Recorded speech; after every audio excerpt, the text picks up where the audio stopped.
झीलिया farm हाउसમાં હુમલા કેસમાં 4 police કર્મીઓ સસ્પેન્ડ થયા છે। અલ્પેશ ઠાકોર અને સમાજના આગેવાનોની બેઠક બાદ પોલીસ વડાની કાર્યવાહી।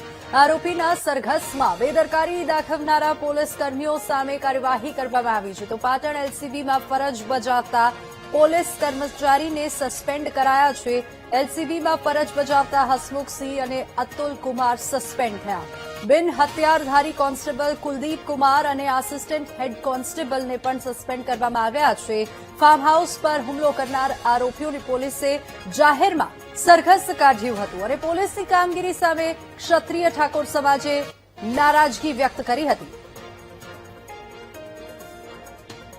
એક એવા સામાજિક તત્વો જેને સામાન્ય લોકોને ખૂબ રંજાડ્યા, એ આ પક્ષે હતા, પેલા પક્ષે હતા, એના કરતા ગુનેગારની કોઈ જાતિ નથી હોતી અને એવા ગુનેગારોને કડકમાં કડક હાથે કાર્યવાહી કરવાનું રાજ્ય સરકાર અને પોલીસ તંત્ર દ્વારા કરવામાં આવ્યું।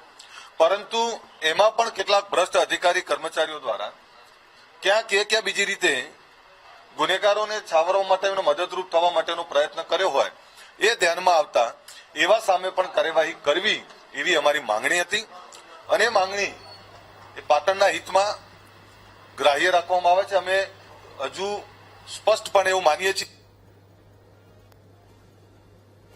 પાટણના ઝીલિયા ફાર્મ હાઉસમાં હુમલા કેસમાં 4 પોલીસ કર્મીઓ સસ્પેન્ડ થયા છે। અલ્પેશ ઠાકોર અને સમાજના આગેવાનોની બેઠક બાદ પોલીસ વડાની કાર્યવાહી અને 4 પોલીસ કર્મચારીને સસ્પેન્ડ કરવામાં આવ્યા છે। આરોપીના સરઘસમાં બેદરકારી દાખવનારા પોલીસ કર્મીઓ સામે કાર્યવાહી તેજ થઈ છે। તો પાટણ એલસીબીમાં ફરજ બજાવતા પોલીસ કર્મચારીને સસ્પેન્ડ કરવામાં આવ્યા છે। એલસીબીમાં ફરજ બજાવતા હસમુખસિંહ અને અતુલ કુમાર સસ્પેન્ડ થયા છે।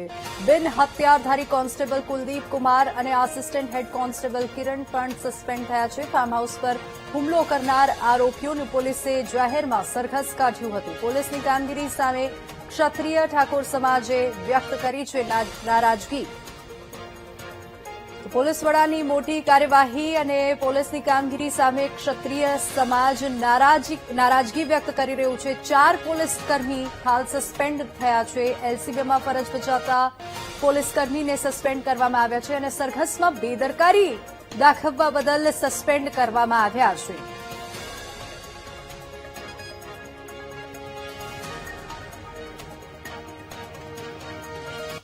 તો આજ મુદ્દે વધુ ચર્ચામાં આપણી સાથે જોડાઈ ગયા છે નવઘણજી ઠાકોર, અધ્યક્ષ ઠાકોર એકતા સમિતિ આપણી સાથે જોડાઈ ગયા છે ફોન લાઈન પર। નવઘણજી, ખૂબ સ્વાગત છે વીટીવી ન્યૂઝ પર।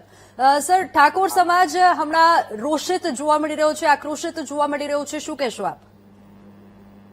વીટીવી ન્યૂઝ ગુજરાતીનો સૌપ્રથમ ખૂબ આભાર વ્યક્ત કરું છું કે પાટણ જિલ્લા પોલીસે ઠાકોર સમાજના યુવાનોને જે વરઘોડો કાઢી માર મારવામાં આવ્યો હતો તેના કારણથી સમસ્ત સમાજનો ખૂબ રોષ હતો।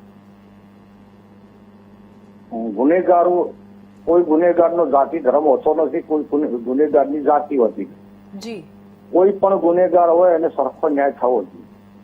ગુજરાતની અંદર 2 પાઉન્ડ દારૂ ગળાય છે, ચોરી થાય, લૂંટ થાય, 12-13 વર્ષની દીકરીઓને બળાત્કાર કરવામાં આવે, હત્યા કરવામાં આવે, મર્ડર કરવામાં આવે, તો કોઈને વરઘોડા કાઢવામાં આવતો નથી અને ફક્ત ક્ષત્રિય ઠાકોર સમાજનો કોઈ પણ આરોપી હોય તેના વરઘોડા કાઢવામાં આવે છે।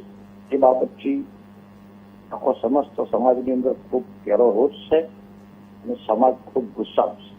જી નવઘણજી, મારે એ પણ જાણવાનું છે કે આ 4 પોલીસ કર્મી જે સસ્પેન્ડ થયા છે ત્યારબાદ આ કાર્યવાહી તેજ કરવામાં આવી છે 4-4ની સામે, તો શું હવે સમાજની માંગણીઓ સંતોષાઈ આ 4ને સસ્પેન્ડ કરવામાં આવ્યા? તો જિલ્લા પોલીસ અધિક્ષક શ્રી પાટણ સાથે હાલ જ મીટિંગ અમારે થઈ ગઈ।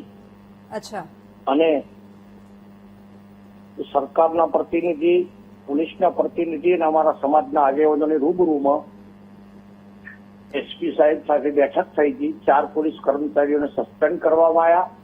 બાકીના કર્મચારીઓ જે છે દોષિત, તેમને ઉચ્ચ કક્ષાની તપાસ કરી અને તે પણ દોષી થશે તેમને પણ સસ્પેન્ડ કરવામાં આવશે।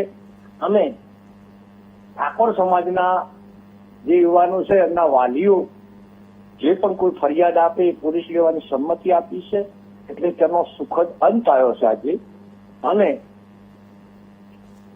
પોલીસે જે કાયદો હાથમાં લઈ કાયદાનું ઉલ્લંઘન કરી અને જે કાર્યવાહી કરી હતી એ બદલ પોલીસને પર શિક્ષા કરવામાં આવશે. જી નવઘણજી, આપ અમારી સાથે ચર્ચામાં જોડાયા તે બદલ ખૂબ ખૂબ આભાર.